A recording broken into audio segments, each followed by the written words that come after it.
So alright guys, so I hope you are doing great. So in this video we are going to create a Spring Boot application which is going to contain all the CRUD operation APIs, okay, such as to find and to get all the requests from the all the detail from the database, and similarly to update a record into the database, to create a record into the database, and also and beside that to delete a particular record from the database. Okay, so before we start with that, just navigate to this website and then create a Spring Boot application from Spring Initializer. So for the project type, I'm going with Maven. If you are familiar with CRUD, then you can go with that.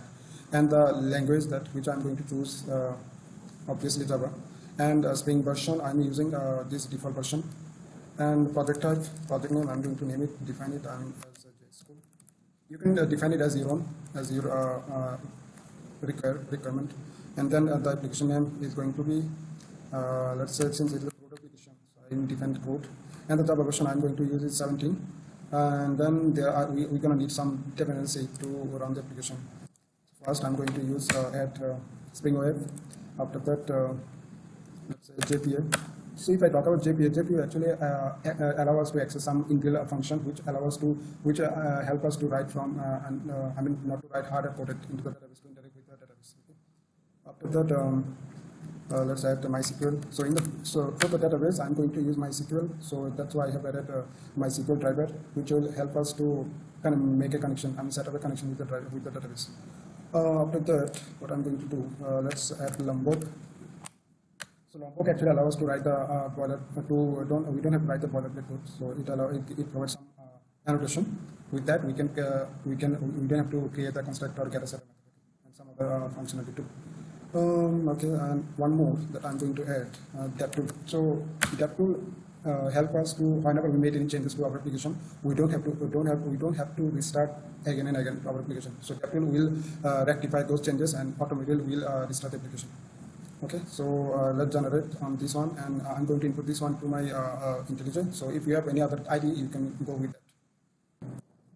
So I have imported this application which I just generate from the Spring Initializer. So let's get into this. Let me open this operation from Excel file. So inside that you can see that these are the dependencies that I have added, which is web, DevTools, MySQL connector, and Lombok and test. It is by default, it will be there. And JPA 2. Okay. Now let's go ahead into this source file. Inside source, go inside main and then resource file. Then you will see a file called application YAML file. So I'm going to rename it as YAML file. You can keep it as properties, but I always prefer YAML files. So that's why I'm rename it as YAML file. So after that, I'm going to name this application. Let's call it, this application name is CRUD application. After that, data source, just include this data source configuration to this file. Let's say URL is going to JDBC, then MySQL, then colon again, then localhost, and the port is 363306. After that, and the database and schema I'm going to use is going to be CRUD as it is. After that, let's say username, root, password is going to be 8899. After that, the private class name is going to be com, then MySQL, then CJ, let's say JDBC, then is going to be driver. After that, JPA configuration, let's add this one. JPA, then let's call it SQL. So whenever any operation, any transaction happens to database, and whatever interaction we have with the database, we can see on the console. We can see all of those all of those transactions into the console. Okay. That's it.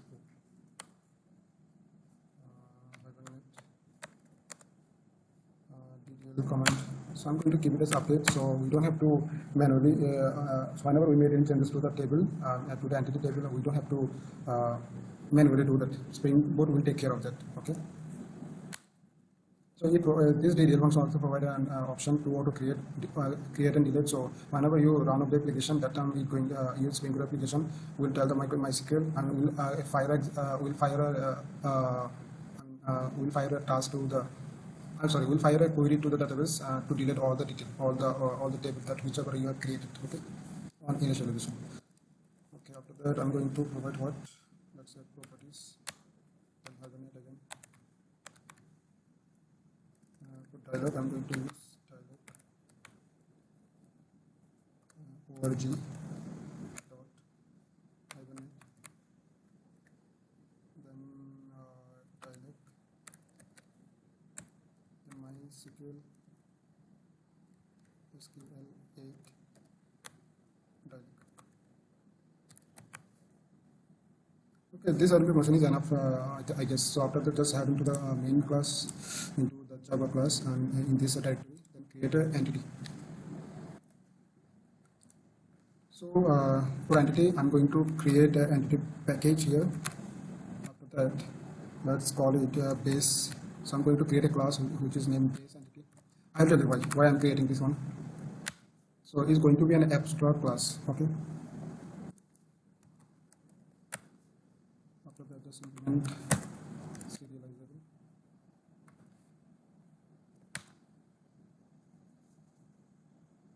So it's going to contain one property which I'm going to define it here. That's a long ID. I'm going to annotate this class with mapped superclass. So this class will be implemented. I mean, will be implemented with others. Okay, I will show you that would be very clear for you. That's a getter. So this getter setter annotation we are getting from the Lombok annotations. If you didn't if you don't don't want to rely on this annotation, then you will simply right click on the mouse, then you go to generate, then simply getter setter. Okay, from there. Okay, this is going to be a superclass to all other. It is. So whenever you use this map superclass, so it will act as a superclass, and this class will be implemented to the child class. I mean, and having said that, this class will only contain those properties which are common, in suppose you have a multiple class. Look, I'll show you by Java CRUD operation. Let's say customer. So customer is going to have one. Let's say string. Customer name, after that let's say age. So here I don't have the ID. So suppose you have a multiple entity like this way, so which you don't want to include, right? I don't want to write every time the ID. So for that I'm going to implement that class only, implement that base entity. So it's going to implement base entity extend. So it is going to extend the base entity. So which enables us to not to we don't have to define that ID every time. Suppose that we have a multiple customer entities such as user, some other entity which we need to include the ID. So whenever you have a common attribute which are used by multiple classes, that time you can simply define that in an abstract class and annotate with this superclass annotation, and then simply extend this class to that class, that child class. Okay, so this is one of the best practice is considered in Spring Boot. So now here I'm going to, let's say it's going to, since it is entity class, so I'm going to define it entity. After that I'm going to annotate with the table name, it's called customer. Organ constructor, no organ constructor. So again, these are the Lombok annotations which enable us to generate the constructor for our class. Okay, now we have one issue here, that is to include the primary key. So in this base class, we haven't defined this ID as primary key. So for that, I'm going to use ID. So whenever you use this ID annotation, so that attribute is going to become a primary key of that entity, of that table. Then so to generate value, I will keep it as strategy. Sometime I will keep it as entity. identity. Okay, now if you see, the error has gone. So for now demo purpose, I'm going to include this two property only. We are done with the entity. Now we're going to create the repository class. So first I'm going to create a repository package. Then let's call it customer repository. So it's going to be an interface. Okay. Repository. Then choose interface and enter. So let's extend this class with the JPA repository and provide the customer. And the primary key type is long. Okay. So it's going to be an object, not the primitive variable generator. So now annotate this class with repository so that it will act as a repository to our application. Okay. After that, just create a service class and add let's call it customer service. Again, it's going to be an interface. So in this, we are going to define all the abstract method of our application. I mean, all the good operation abstract method. Then we are going to implement this class to another class. Let's call it. Let's say. So first, I'm going to implement this. Before defining all the APIs function in the service layer, I'm going to create another project, another package, which is going to be payload. So whenever we put any request to the application, that time we will pass some information with our request. I mean with our request. So I'm going. Let's say customer request in the payload, and and it's going to contain, let's say private string customer name, again private int age, here provide getter or setter. Okay, don't like here I will give data. So data. Okay, so data will generate all the setter, getter, and constructor of this class. So for now I'm okay. So let's head into service again. Now define the all the method. Let's say in service layer. Okay. Now okay. So let me start with the controller class first. That would be very easy to understand. Controller.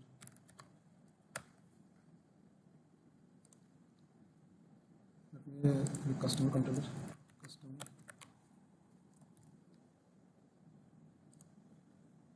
Okay, so this is our controller, so I will use it with the REST controller. After that, I will use another annotation called request mapping. So this request mapping is used to map the web request to the application. Okay, let's call it API. After that, I will create one and let's say private. I will call the service class here. Okay, final customer. Service. So here I create a service. Here I create a variable of service called customer service. So it's asking me to generate application to generate a constructor with this parameter. So since I have added the lombok, so I'm going to use required constructor. Okay. So this annotation actually create a constructor implicitly to this class, which are not non-visible, but you have to consider like this. After that, let's say I will create first port mapping. So this annotation is used whenever we want to perform any we want to create any data, any record into the database. That time we can use this port mapping. Let's say add. I want to add a new customer. So put that public response entity. Let's say string. Return type I give it as a string, so let's add customer, and in the body I'm going to add customer request, the payload that I have created just a while ago.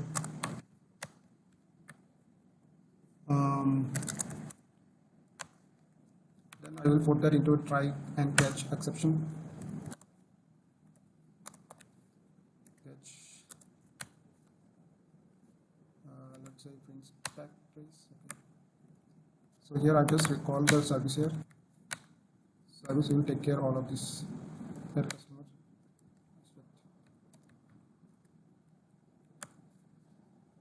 And simply return here new responsibility.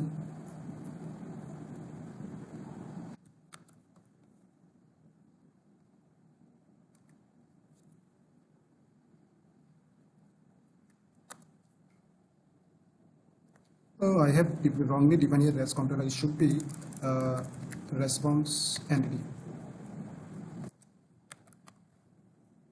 Yes. Then simply what you could do something. Let's say something went wrong.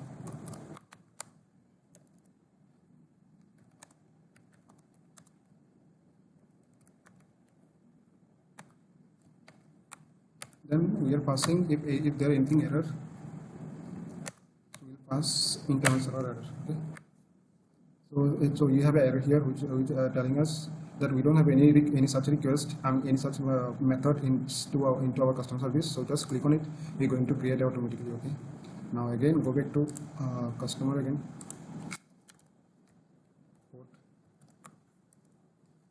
So this time I'm going to use port mapping. So port mapping usually you basically use whenever you want to perform any update operation into database. Okay.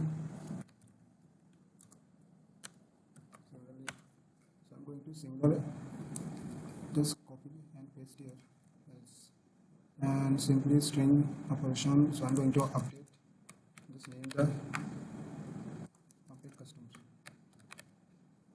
Okay, again create the method here, again go back to Spring Boot and this controller class.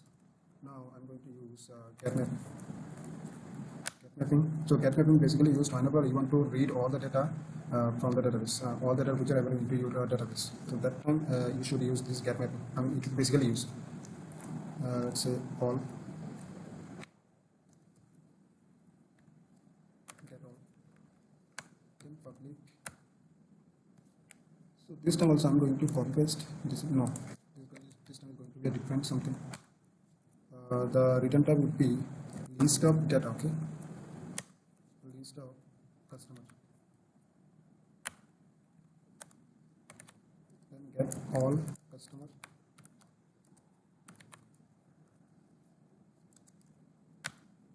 so again I'm going to put that into a try catch operation.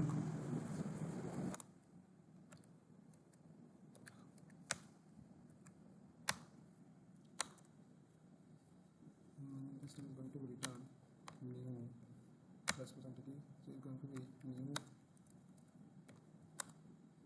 array list on then http status then okay. Sorry, internal server array. Here I will call a get all method which I'm going to create into the service right. Service again. Let's say get all customers. Then simply click on it. We don't have to do that much of functionalities. Okay, we are done with 3. Now after that I'm going to create suppose to get a record with a particular ID. So that time I'm going to use again get mapping. So this time is going to I'm going to provide the ID. I'm going to take the ID from the request. Okay, so put that get then port ID. Okay, here I forgot to include one thing. It's going to be suppose whenever we add a customer, it should be we are going to provide the information to the request body. Okay. Request body. So this data would be in the request body. So after that, in update operation, we will update one particular option. So that time also I'm going to use ID. So with this ID, I would like to update a particular record into the database. Okay. So similarly, I'm going to add this annotation. After that, take this ID from to the body. And take this ID. I'm going to take this ID to the our request. So put that. Since I'm going to take the ID from the path, so it's going to be path variable, then long, then ID. Here also you just call the ID.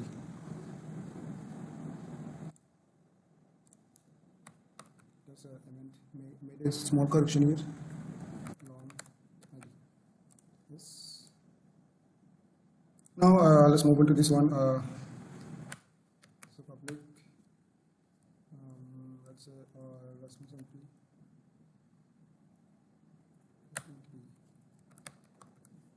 Let's call it customer again. Then add. Sorry. Let's say get customer by ID.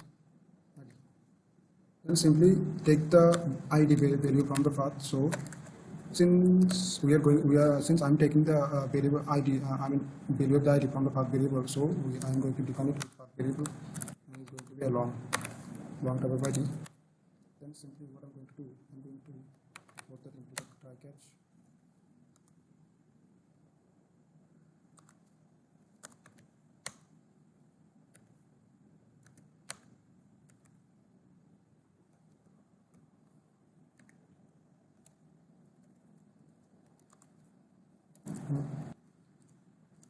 Should be exception, not the small letter.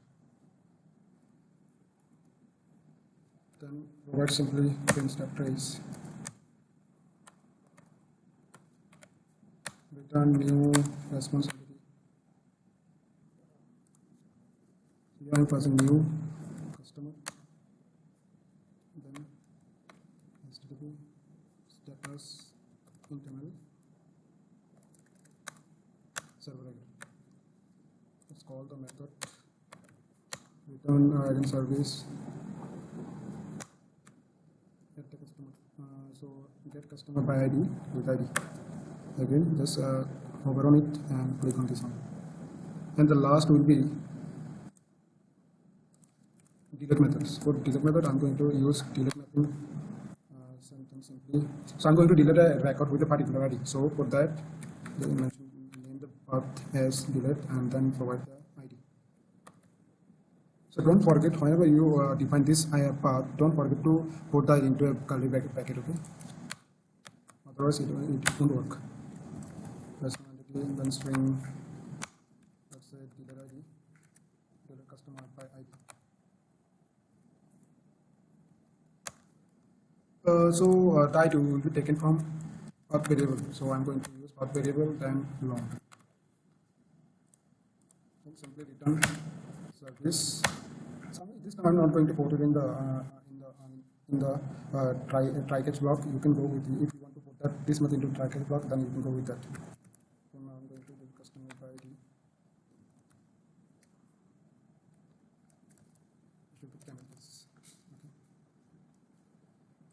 So I'm done with that controller class. So this time let me implement this. Override this all the method. So before that, just create one more class. Customer service, go to implementation, then simply define this class with service annotation so that it will act as a service. Now, first of all, I will define a variable of repository. So for that, let's call it private, then final, then repository. Sorry, customer repository is going to be customer repository. Repository. So this time it asking me to create an application. I'm to create a constructor with this variable. So to about that, I'm going to add one more annotation, which is quick argument constructor. So you're going to create a constructor. General constructor into this class. Okay, so let's implement this class customer service. So it's asking me to override all the methods. Let's override. So first, it's asking me. So you have all the method here. So let me override this one now. Okay. So let's again go to the customer. So I need to add one method. Let's say builder. Then simply go back to customer implementation. Here I'm going to add a class called array method called then called customer. Let's say save customer. Okay, then simply return what customer, then builder. So this builder is coming. This is why I added this and those that annotation builder, so that I have this builder function. Then name request get customer name. So I'm here. I'm taking the customer name from this request, which will pass from the request by the request, and with the request. Whenever we call that, we will also provide this information to the request. Age request get age. Then simply build. Okay. Now here, so I'm not going to use try catch. So I will just do one thing. Let's call it try catch.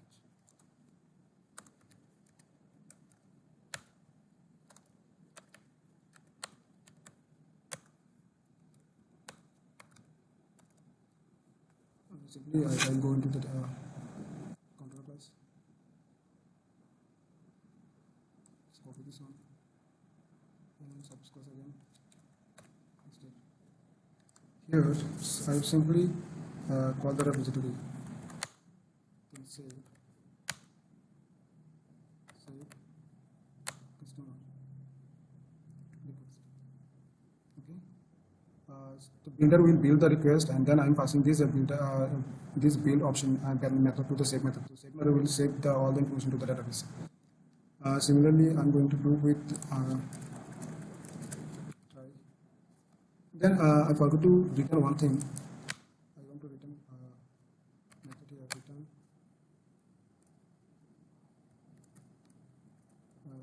customer added successfully.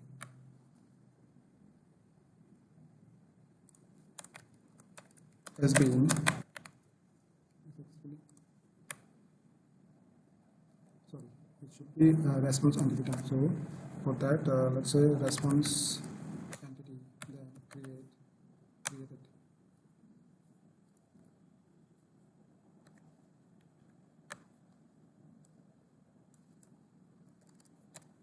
New response entity, customer added successfully, then comma stable status, then create it.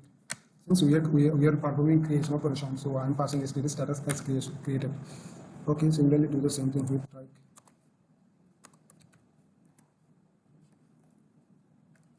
Exception.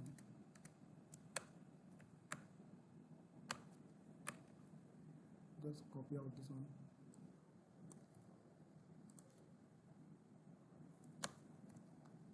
So here I will first bring the I will get the detail in the database. I will check whether any record with this ID is available or not. So for that I will perform one operation which is going to be let's say optional.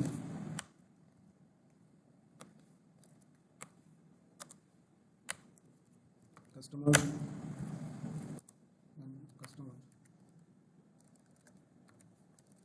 repository find the ID. So if customer is present, then I will say then simply I will call customer here. Then let's say set name.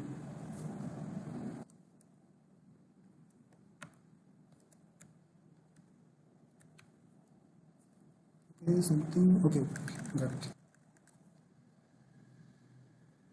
So let me define one.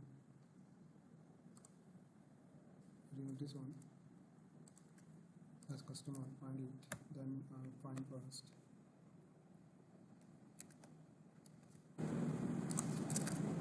Or else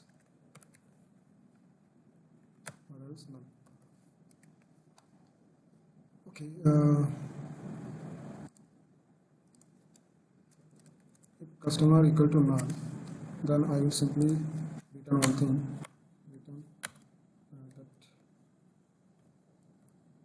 Return that is customer not found with simply HTTP status not found.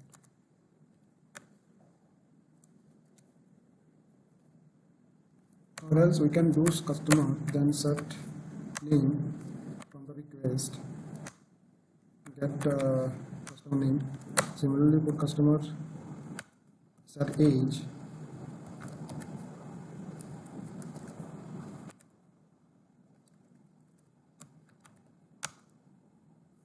sorry, it should be set age. Then from the request I'm going to take the value from of age. Then simply call the repository and save the customer and simply return what new investment entity and pass the message to the body customer successfully updated,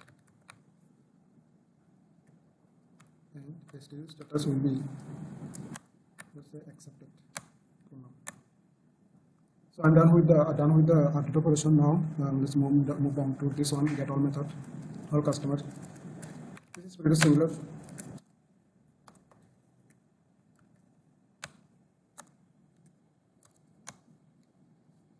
Let's say fill status. Okay.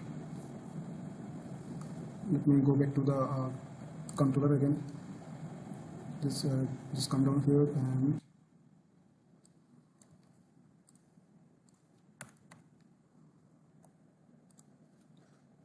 just simply call list of customer as a repository stream. Find all, then stream, then filter, simply to list.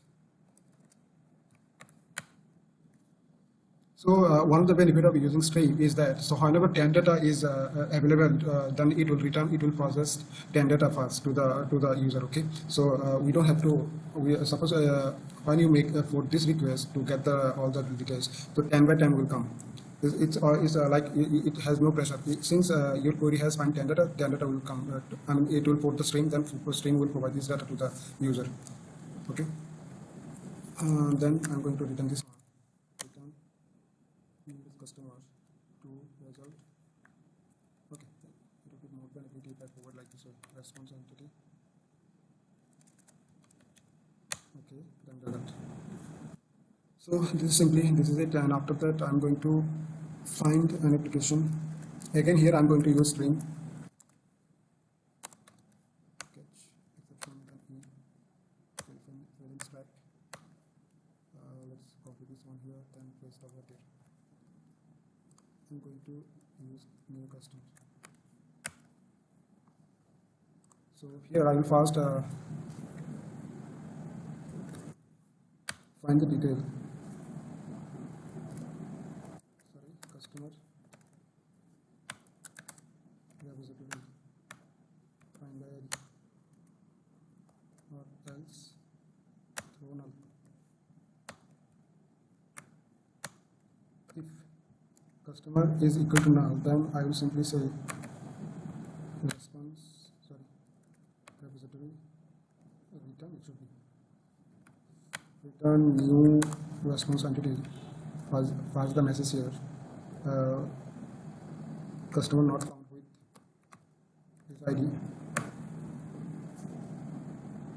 Also provide the status, system status here. Not found. Okay, then zero customer. Customer.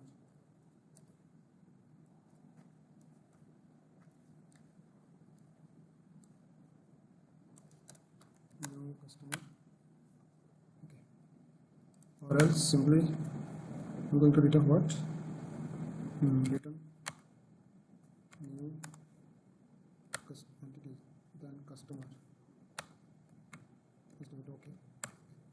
So this is it. So here I will first find the I check this ID is available or not. If there is no such ID, if we get no response from with this ID, then I'm simply passing it an empty what is it called?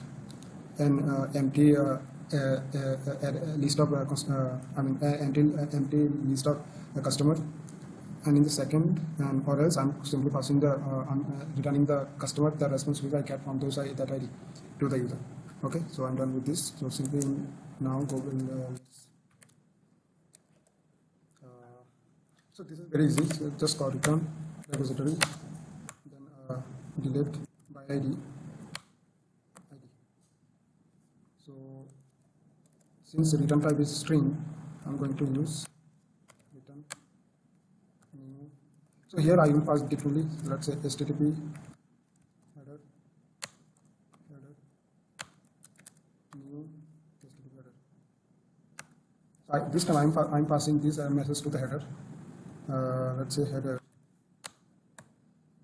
head message header name. Let's say message. Message is going to be item customer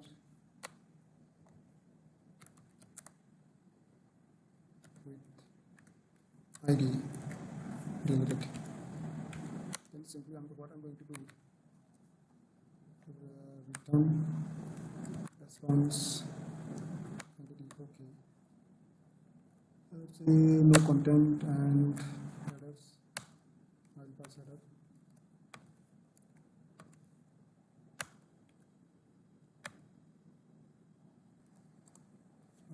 I need to build this one.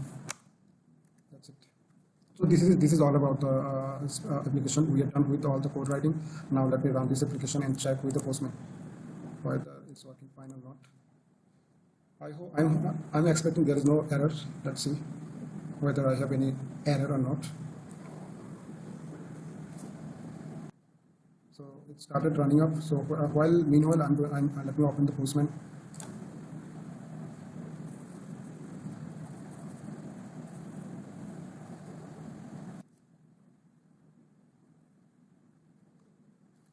We have some error. So we have some error. What is the error? Let me check out. So it's saying unknown database CRUD. Okay, maybe let me open the MySQL too.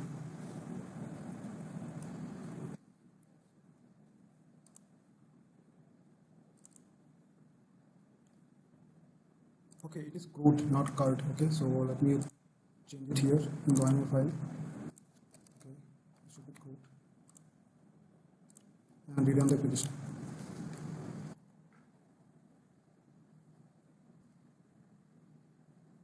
Come on. So I'm expecting this time it should not throw any error. So you can see create a table customer with ID begin no null auto increment age no null name virtual. Okay, with the primary key ID. Okay, now move on to the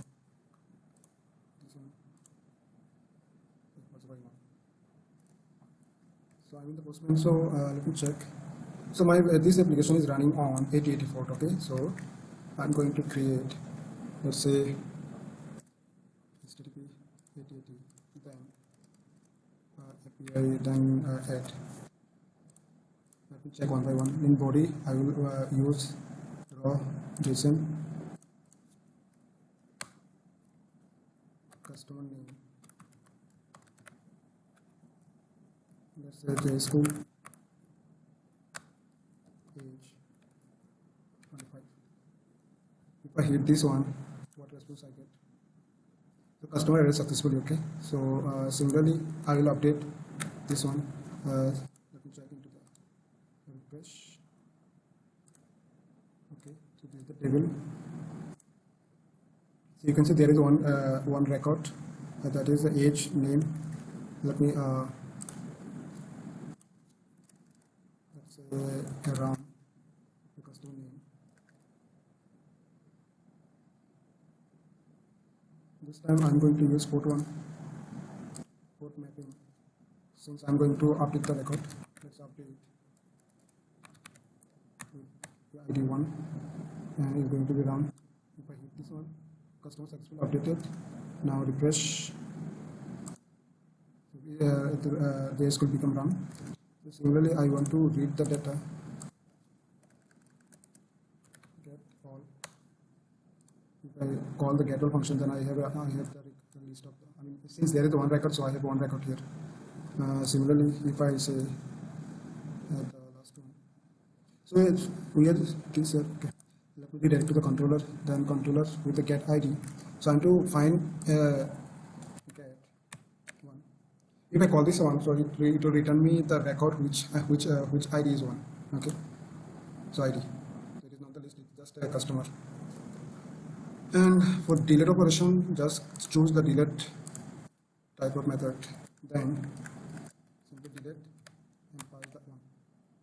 If I click on it, no response. Okay. In the delete, I have provided message in the header. So in the header, I have a one attribute, which is a method. With this method, it's saying customer with ID is one is deleted. So if I refresh, check on the database, there is no data. Okay. So this is how you can create all the CRUD operation in the Spring Boot. So I have seen some use case of Stream also. So this is all about it. And thank you for watching. And the source code I will provide in the description. You can download from there. Thank you.